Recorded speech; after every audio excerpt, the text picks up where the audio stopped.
¿Quiénes fuimos y quiénes somos en la sucursal del cielo? Transitando este camino en este aniversario, el número 210 de la creación de Curuzú Cuatiá, compartimos vivencias, historias, referentes institucionales que han hecho grande a esta tierra del sur correntino. Nos acompaña la profesora Ana María Grossi, la primer rectora del Instituto Superior de Curuzú Cuatiá. ¿Qué tal, Ana María? Qué lindo verte. Hola, Mechi, es un gusto para mí que me hayan convocado. Bueno, ¿cuándo comienza? Brevemente, porque sé que es mucha la historia y que hay registro también de esto. El Instituto Superior, ¿cómo llega aquí a Curuzú Cuatiá? Bien, yo creo que el instituto llega porque siempre hay personas iluminadas. Hoy los llamamos así más que nunca, ¿no? Y los buscamos. En esos momentos, Curuzú Cuatiá carecía de la formación docente, dado que los planes anteriores ya no servían y se había reformado el magisterio. Desde el año 68, que se había cerrado el magisterio que se enseñaba en el Colegio de las Hermanas Carmelitas, ya no hubo más formación docente en Curuzú. Y hacia el año 78, que es cuando se abre este instituto, ya llevábamos 10 años sin poder tener maestros propios egresados de nuestra ciudad, de nuestro Curuzú Cuatiá. O sea que iba que empezar a importar maestros nuevamente, claro, como se hacía antes desde Mercedes o desde Concordia, ¿no? Entonces surge la idea en la municipalidad de Curuzú Cuatiá. En ese tiempo yo no vivía aquí, estaba viviendo en el campo, en el departamento de Río Cuarto, en Córdoba. Y me entero por el bisemanario Cultura que se abría una preinscripción para cátedras y cargos para crear un instituto de formación docente en Curuzú Cuatiá. Yo no lo podía creer, pero inmediatamente me puse a la máquina de escribir y mandé mi currículum vitae. Y fue así que vengo a Curuzú en marzo y ya nos reúnen en la municipalidad para ver quiénes eran los aspirantes que habían podido acceder en esa, diríamos, junta de clasificación ad hoc que se hace en Corrientes. Entonces, desde Corrientes envían las resoluciones y los decretos para la apertura de un instituto en Curuzú Cuatiá que se funda el 10 de mayo de 1978. Y el 15 de mayo se inauguran las clases con un acto solemne donde asisten la ministra de Educación, el subsecretario de Educación y todas las personalidades ligadas a la cultura y a la educación de Corrientes. ¿Cómo llegaste a la rectoría? Bueno, fue un camino inesperado para mí. Yo no me había inscrito para rectora y jamás lo hubiera hecho. Yo ya tenía 7 años de antigüedad como profesora en los colegios secundarios. Hacía 3 años que ya no trabajaba como profesora, pero nunca había podido ejercer lo que yo había estudiado, que es filosofía y pedagogía, o ciencias de la educación. Entonces eso me instó a que me inscribiese en 3 cátedras, que creo que eran las más conocidas, las del nivel de primer año. Cuando vengo a Curuzú, nos reúnen para comentar que ya las cátedras habían sido otorgadas y había una resolución. Se debate quién puede ser el rector y quedan, como decimos en términos de padrones, quedan desestimadas 2 personas que se habían inscrito. Yo jamás me había inscrito. Y por tener una un cargo y la otra persona no tenía título docente. Era un bioquímico, una bioquímica. Entonces vuelven a insistir a pedidos del interventor, en ese momento tenían interventor municipal acá, y que se busque entre las personas que habían aspirado a las cátedras a ver quiénes tenían experiencia en el nivel superior. y habíamos 2 personas nada más. Una era yo, porque había trabajado en el Instituto del Carmen de las Hermanas Carmelitas en Mercedes, hacía muchos años. Y la otra era una señora proveniente de Oberá, Misiones, que estaba residiendo aquí temporalmente, que había trabajado en la Escuela Normal Superior de Háchal, en San Juan. Así que allí dirimieron en Corrientes las mujeres de la Junta ad hoc que se forma, que eran todas profesoras eminentes, que después venían a Curuzú, fueron mis supervisoras, directora general de enseñanza media. Y bueno, ellas fueron las que decidieron que tenía que ser yo. Para mí fue una sorpresa total. En un principio lo dudé, mi padre me aconsejó y en ese momento lo escuché. Y allí comenzó nuestro trabajo. Realmente fue un trabajo increíble al que le dediqué prácticamente mi vida.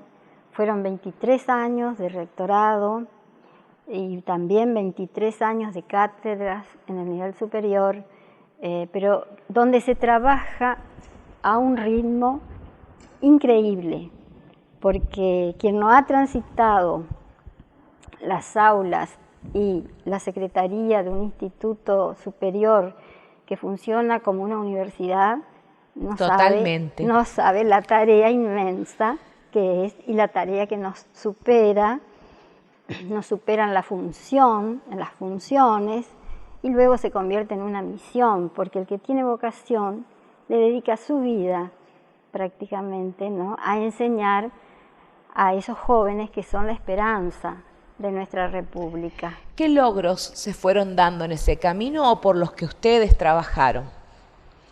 Bueno, los logros nunca son inmediatos, pero sí se fueron dando a lo largo de estos años. Cuando comenzamos a caminar, solamente teníamos un primer año del profesorado de educación primaria.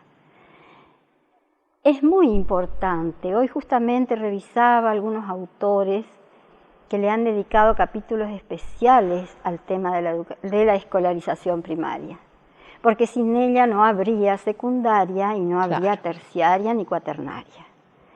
En fin, la escuela primaria es la que tiene la misión importantísima de formar ciudadanos, de preparar a los niños, ¿no es cierto?, con un ideal que los haga ciudadanos de la nación argentina. Por eso es totalmente gratuita y obligatoria.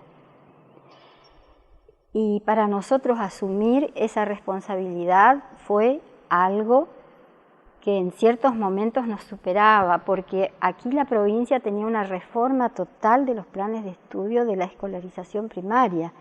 Tuvimos que ponernos a estudiar todos los sábados con reuniones obligatorias de todo el personal para entender el currículum nuevo de educación primaria en la provincia de Corrientes, donde estaba muy bien esbozado el fin para la educación argentina.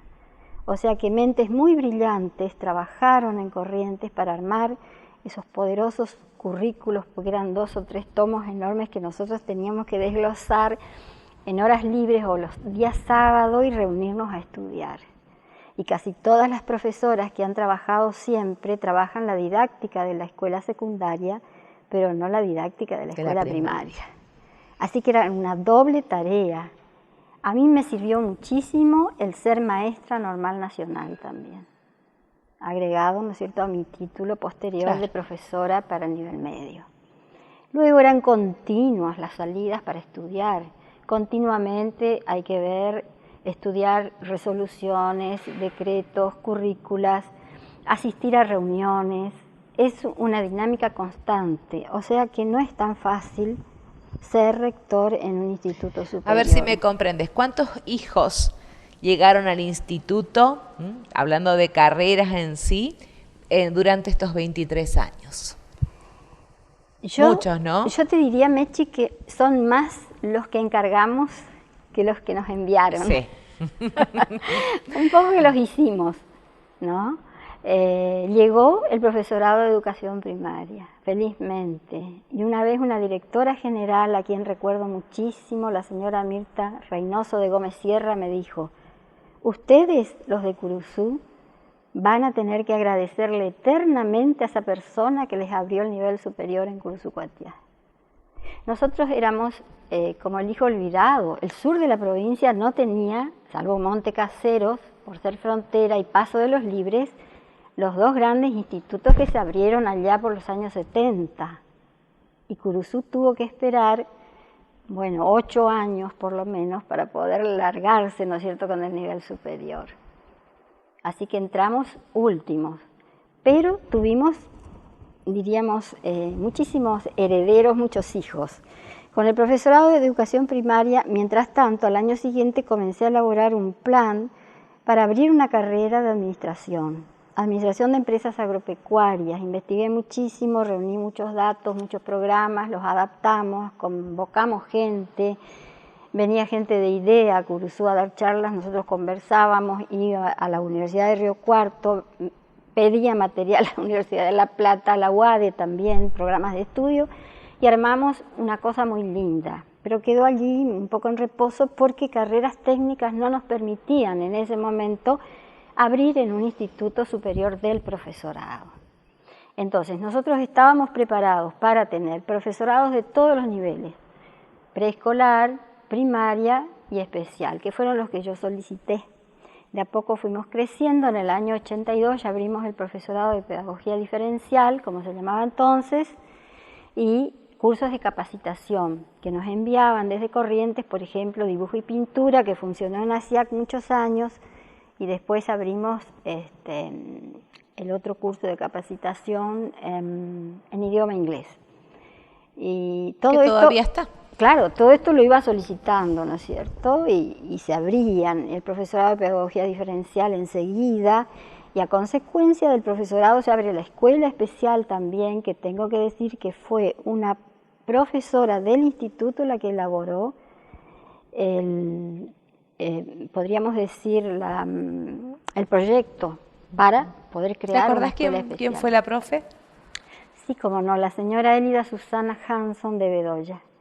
Ella trabajó con un grupo de profesores para poder abrir una escuela especial, porque en la primera oportunidad que tuvieron que observar clases, tuvieron que armar un viaje a Corrientes y visitar la escuela Carolina Tovar García, la escuela Helen Keller, claro. Y no nos podíamos pasar viajando con las alumnas para poder ir a observar y practicar.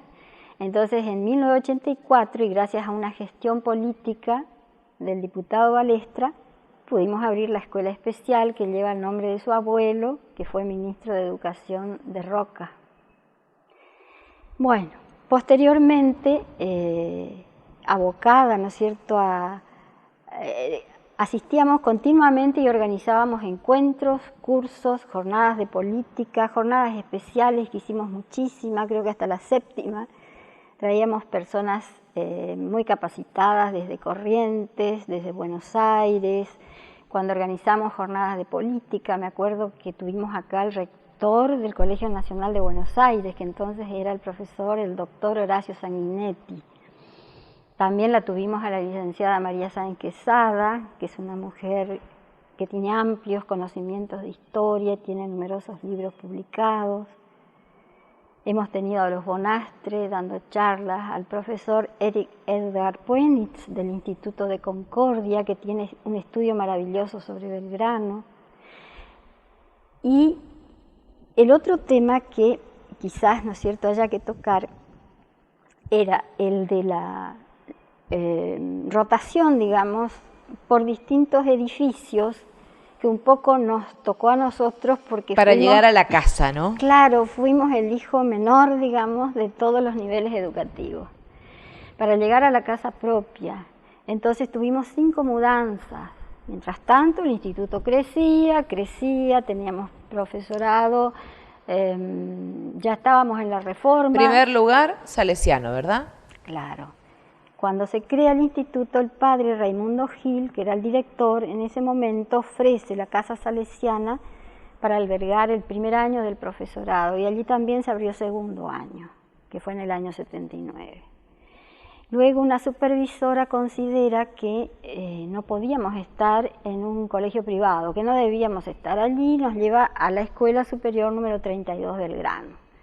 Allí estuvimos 3 años, pero el espacio era mínimo, muy reducido. Ya habíamos abierto el segundo profesorado, que fue el especial, y comenzaron las gestiones para podernos movilizar. En el año 88 aproximadamente nos mudamos a la Escuela Sarmiento, que tenía 16 salones solo para nosotras, más considerando la parte de planta funcional, ¿no es cierto?, para vedelía, para rectoría, claro, para el personal de maestranza, un lugar, porque si no todo era amontonado, con poco espacio. No había comodidad, digamos. Sin privacidad, es decir, es difícil trabajar a veces así, ¿no? Pero igual nosotros seguíamos creciendo y como éramos un instituto en expansión, como yo lo decía a veces bromeando, podíamos ubicarnos, estábamos muy bien allí. Se abre el profesorado de informática en 1987, que fue como una luz,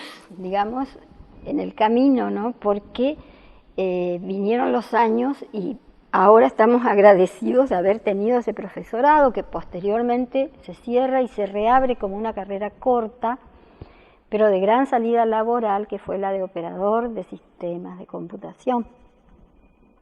Posteriormente se reforman también con otros nombres, analista programador, sí, pero siempre gira en torno de la informática, que a nosotros nos sirvió muchísimo para informatizar todo el instituto. O sea que en los años 90 ya estábamos en la casa alquilada por el gobierno, en Verón de Astrada al 600, y teníamos totalmente informatizados todo lo que sea secretaría, la cuestión, ¿no es cierto?, de vedelía, los certificados de estudio, los títulos se podían hacer en minutos. Ya no teníamos ese trabajo agotador y acumulativo que es, ¿no es cierto?, el de secretaría y vedelía.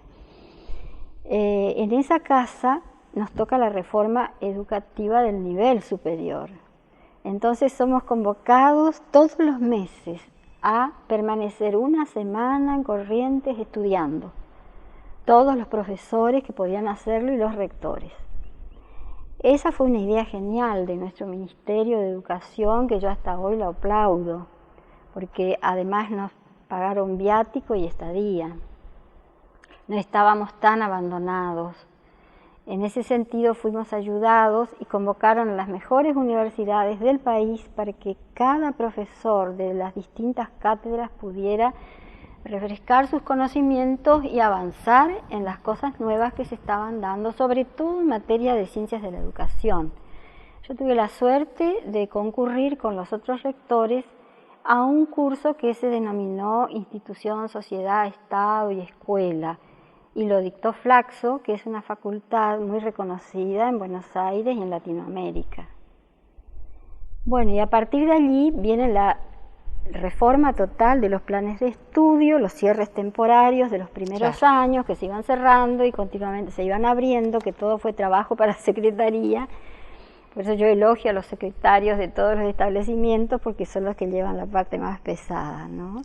De Verón de Astrada vamos a Caguazú y General Ramírez. Bueno, eso fue gracias, yo tendría que agradecer eternamente a mis cooperadoras. No puedo nombrar a todas, pero tendría que nombrar desde la primera hasta las últimas que trabajaron para darnos mobiliario propio que no teníamos, y eso se empezó a hacer cuando ya estábamos en la Escuela Sarmiento, con la señora Teresa Balestra de Moreno. Y luego continuamos con una cooperadora que presidía la señora Alicia La Tienda de López Durán, con el intendente Carlos Rubín. Y comienzan los proyectos para ayornar lo que fue el mercado modelo municipal, muchos años, y reciclarlo para hacer allí un salón, ¿no es cierto?, con aulas para un instituto, para una institución educativa. Hacia fines de siglo, iba a decir, a comienzos de este siglo, nos mudamos allí, en el año 2000-2001. En ese momento, bueno, fue un día de fiesta para todos. Tuvimos una conferencia importantísima de un señor Belgrano Rawson, descendiente de Belgrano, que vino a darnos una charla, y festejamos todos el poder tener por fin la casa propia y no tener que andar como tunantes, ¿no? Bueno, para ir finalizando, Ana María, ¿qué mensaje por allí queda? Porque de lo que vos contás, también todo lo que uno fue observando después, es como que sigue vigente esto de un instituto en expansión. Y sí, nosotros estábamos estudiando en Corrientes, el circuito E se llamó, y mientras tanto, en el instituto nuestro en Curuzucuatiá se ayornaba al magisterio, a los profesores de educación primaria, para brindarles conocimientos sobre computación. Mediante eso, hoy los profesores todos pueden seguir enseñando sin las aulas y conectarse con sus alumnos a través de un Zoom. Ese fue un gran adelanto. Yo pienso cómo habrá sido Gutenberg en su era, ¿no? Y la entrada de la computadora en los hogares y en las instituciones educativas, como en todas las demás, ha sido un grandioso avance. Ha facilitado muchísimo la tarea de enseñar y la tarea de aprender. Exactamente. Y que no terminamos nunca de aprender. Es una tarea inacabable. En ese momento de los cambios, nosotros tuvimos que elaborar un proyecto educativo institucional que era como una Biblia, donde estaba todo lo que se iba a hacer con metas evaluables a corto, largo, mediano plazo, con nuevas carreras, y en ese momento proyectamos e hicimos que pudiésemos tener el profesorado de tecnología. Se renueva el plan de estudios del profesorado de educación especial, que ahí cambia su nombre. Desaparece el profesorado por un tiempo de jardín maternal y jardín de infantes. El profesorado de informática también ya se había cerrado y aparece nuevamente el profesorado de educación primaria. Al año siguiente, 2001, aparece el profesorado de inglés, que fue uno de los últimos proyectos que bueno, entusiasmé a una de las profesoras más antiguas de la casa para que lo organizara, y lo llevamos a Corrientes y fue aprobado. Y hasta hoy está. Hasta hoy está, y lo habíamos hecho para el nivel primario, y nos dijeron, no, esto da para mucho más, háganlo para el nivel secundario. Gracias, Ana María, por tu visita. Gracias a vos, Mechi. Muchas gracias. Qué lindo es hablar de educación y cómo se construye también y cuál es el aporte a Curuzucuatiá. En este caso, desde el INTU Superior, con todas estas ganas que siguen latentes. Con nosotros, aquí en Quienes Fuimos y Quienes Somos, estuvo la profesora Ana María Grossi.